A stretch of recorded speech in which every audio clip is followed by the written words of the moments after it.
Well, welcome back to GlassCast, a podcast from the National Glass Association and Glass Magazine. I'm Katie Devlin, the content director for the NGA, and I'm once again joined by my fantastic colleague, Sarah Neiswanger, NGA's Associate Director of Industry Engagement. And I am delighted to be back for our second episode of the new year. Today, we are looking forward to a great conversation with Syndi Sim. Syndi is Vice President of Marketing and Business Development of DFI, Diamond Fusion International, and Syndi is also a current member of the NGA Board of Directors. Syndi, thank you so much for being with us today. Thank you both very much. I appreciate the opportunity. So let's start out by setting a foundation for our listeners. Can you share a little bit of your history in the glass and fenestration industries? Absolutely. Well, I just went through my 10th year in the glass industry. I cannot believe it. It has flown by. I remember when I started at Diamond Fusion International 10 years ago, I had never been in the glass industry, didn't know a thing. And wow, the support from so many people was extraordinary. And I have been learning ever since. I was very fortunate. Prior to COVID, I probably spent 2 to 3 weeks a month traveling. So for probably 5 to 6 years, I traveled nonstop. And that was such an education. I went to fabrication plants. I met with fabricators and then their customers, glass shops. So the traveling the country was instrumental in the glass industry education. And then it allowed me to go through COVID, being able to, not necessarily take a step back, but really try to hone in on the industry, get more into the weeds about the different market sectors within the industry. And it's really led up until today. And now being a board member, I'm incredibly thrilled. It's been a wonderful 10-year ride. That is wild. I feel like, Syndi, I probably met you during that first year at Glass Build or, one of those shows. But yeah, it's been a quick decade. So let's talk about DFI. Can you talk about the evolution of DFI, how it was founded, how it's changed over the years? Yes. Well, we had our 25th anniversary last year. So DFI has been around 25 years, and the transition has been a huge paradigm shift and a huge educational process. The company really started out with the protective coating and the build your own chambers. And over the evolution of probably the first 10 years, it was really focused on the hand application coating. And quite frankly, the whole industry was a hand application of a protective coating. And in the past 10 to 15 years, it has now transitioned to a machine application. And more so in the last 3 to 5 years, the industry is shifting to only machine application. So DFI has been fortunate to make that switch and to really learn along the way. And one of the best things we really did was we went out prior to the world shutting down per se, back in 2019, and we asked the fabricator, what are you looking for in a machine? If you could really make the perfect coating machine, what are you looking for? And when we had the opportunity to get the feedback directly from the manufacturer, it changed everything for us. We listened to what they said. We made the machine exactly the footprint, the speed, the height requirement, everything what the fabricator wanted. And we were very fortunate. So again, we've learned along the way. We've definitely had some misses. We've definitely had some wins. But where we are today is incredibly different than where we were, even 10 years ago. So, very, very fortunate that the industry has really welcomed us with open arms and really said, yeah, we want a coating machine. And I think with the conversations from, GPAD over the years, we are going to automation. And I think the importance of automating the entire glass processing production line is incredibly important. And now we're just following the trend and trying to be in front of the next big discovery in protective coating application machines. Okay, well, excellent. I mean, it's awesome to hear that you're always striving to be on the forefront and anticipating what those new evolutions will be. So shifting gears just a little bit, Syndi, you're also very active personally, sharing your unique perspective on your website, syndysim.com, and on LinkedIn in particular. And your messages address elements of personal growth and expansion. So to start, what pushed you to pursue this desire to share and empower others this way? Well, thank you for bringing that up. I appreciate that, Sarah. What really triggered this was I was running like the rest of the world. I was doing my best, trying to be a mom, trying to be a wife, trying to be a full-time worker, doing everything so fast prior to COVID. And it was when my mother passed away, a personal tragedy happened, that I really shifted in my mindset that it was not going to just be about living this life very fast and doing everything for everybody else. And I decided the second chapter of my life was going to be really focused on me.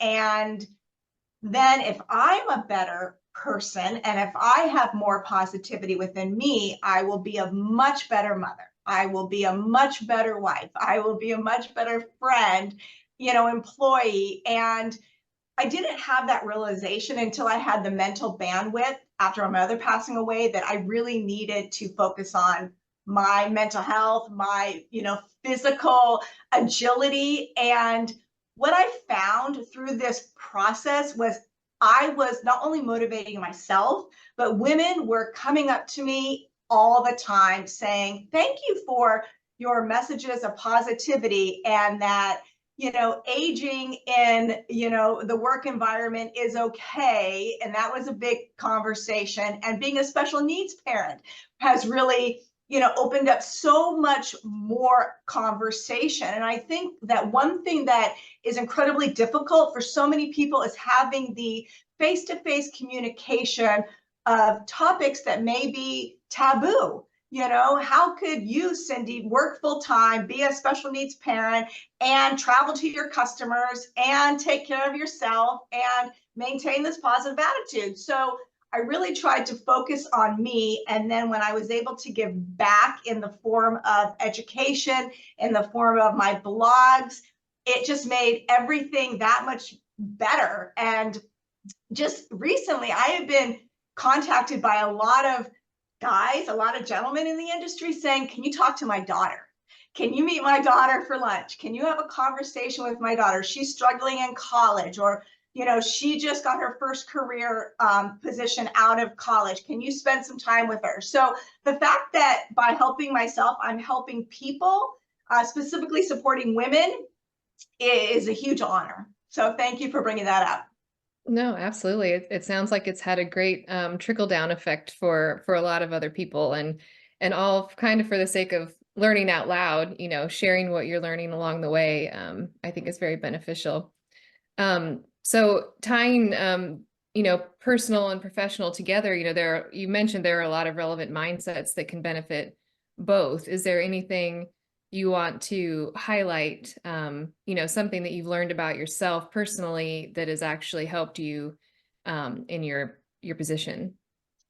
Yes. One of the things that I pride myself on is perseverance. And I can tell you, as a salesperson, in my heart of hearts, I am deep down a sales rep. I'm going after a big machine deal is, not only mentally exhausting, but it takes years and years and years. And I have been proven over and over again by the foundation of perseverance, the foundation of never giving up, the ability to say, you win some, you lose some. It doesn't mean you give up on today.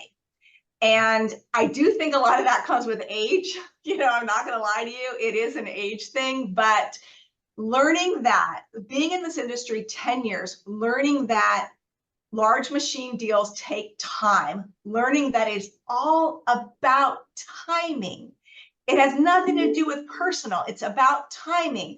When you can really realize that and then continue to persevere and not give up, I think that's when you hit the jackpot, you know. And I have been very fortunate over the past several years to have several of those wins that have taken me years in the making. And when you have the opportunity to close that deal after not giving up, thinking outside of the box to make that deal, you know, come through, you know that that is something that can not only benefit me and DFI, but can benefit so many people in our industry and so many younger people, you know, in our industry, to not give up, to know your self-worth, you know, to know your capabilities and abilities, and just not give up and persevere. So thank you. Oh, I love that focus on resiliency.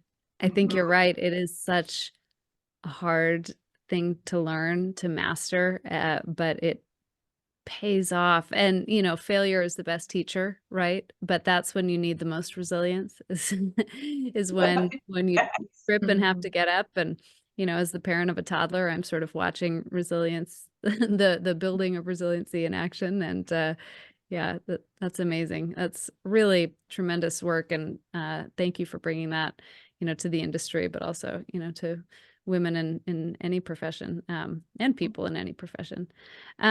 So let's shift to this upcoming event in Nashville. I'm so delighted that we're going to have you and DFI as part of the 2024 GPAD Glass Processing Automation Days.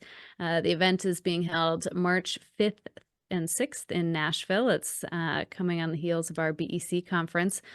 I know that you have been involved in this event for quite a while, and you'll be giving a presentation. Can you talk a little bit about your experiences at GPAD and what folks can look forward to in Nashville?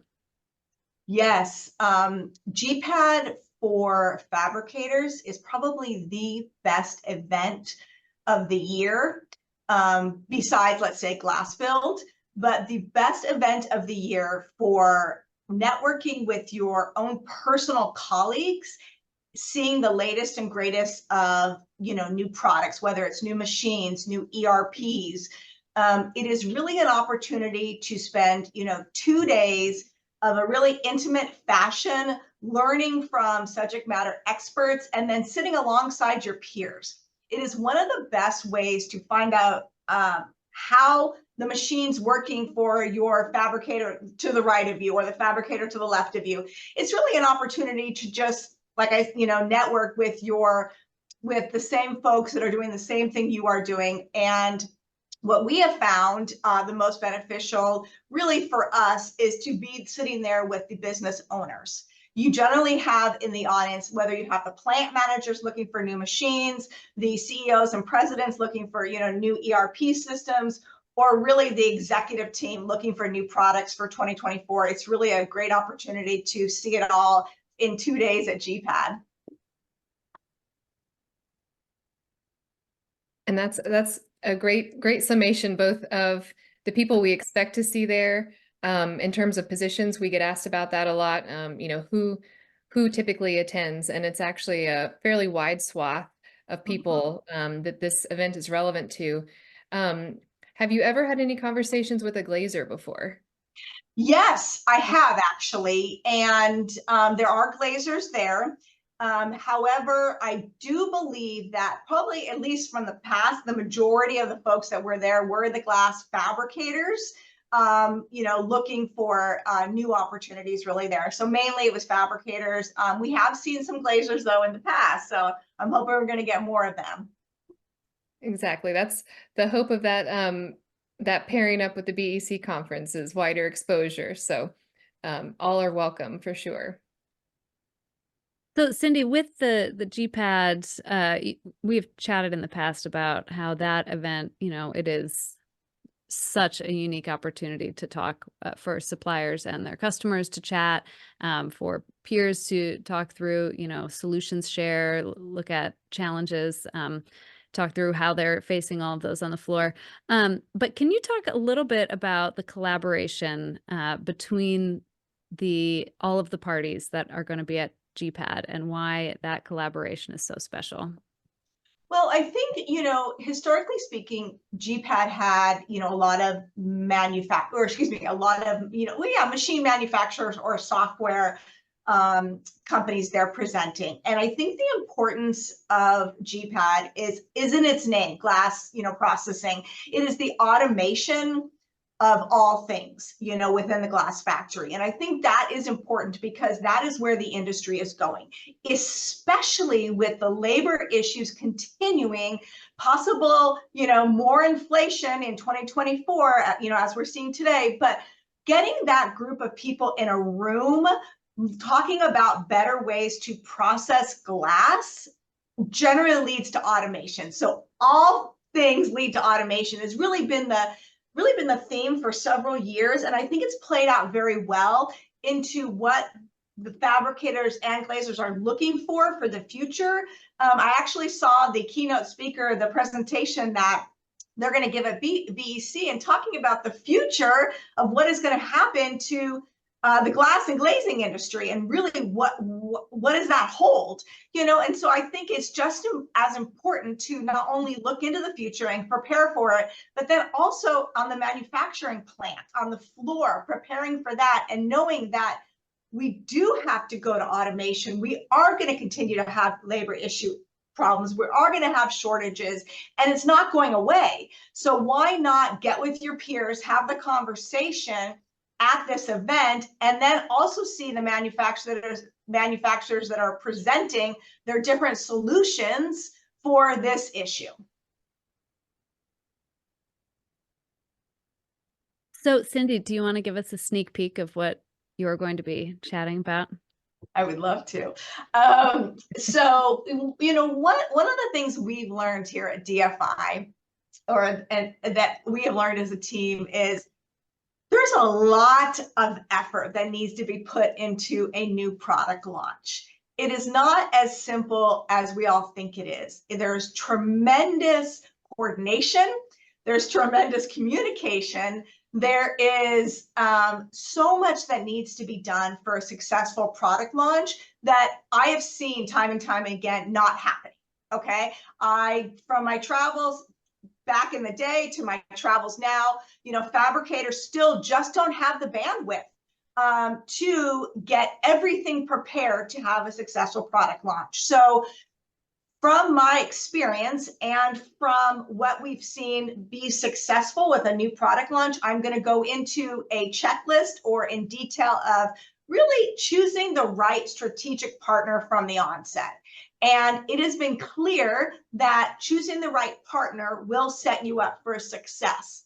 If you don't choose the right partner, generally it will not. And then along with choosing the right partner, does that strategic partner provide you these services that I will detail out for you that are so important for a successful product launch? So again, this is all based on, historically speaking within DFI and how we've seen product launches go, as well as I've seen a lot of fabricators out there spend a lot of money on a new machine or a new product or a new ERP, and then it does nothing. There's no ROI. So I look forward to presenting a great opportunity on how to find the right solutions partner and what they should be giving you. So it's really a pre-launch, launch, and post-launch presentation for a new product or machinery. I'm really excited to hear your talk, Syndi. I think that is, that planning, that pre-planning, post-planning, it's so essential to anything, but especially when you are making an investment like that and launching something new. Thank you so much for chatting with Sarah and I today. It's always good to see you. And I very much look forward to seeing you in person in Nashville for the GPAD. And thank you for all you do for the NGA and for the industry at large. Thank you. And Sarah and Katie, thank you both. I really appreciate it. And I look forward to seeing you as well in Nashville. Wonderful. Well, this wraps another episode of our 2024 GlassCast. Stay tuned for more ahead on GPAD, and visit glass.org click on the events drop-down menu to get a full list of what you can expect to learn at GPAD. Thanks again for listening. Thanks so much for tuning in. For all resources and updates from the National Glass Association, you can visit glass.org. Have a great rest of the day, and we'll see you next time.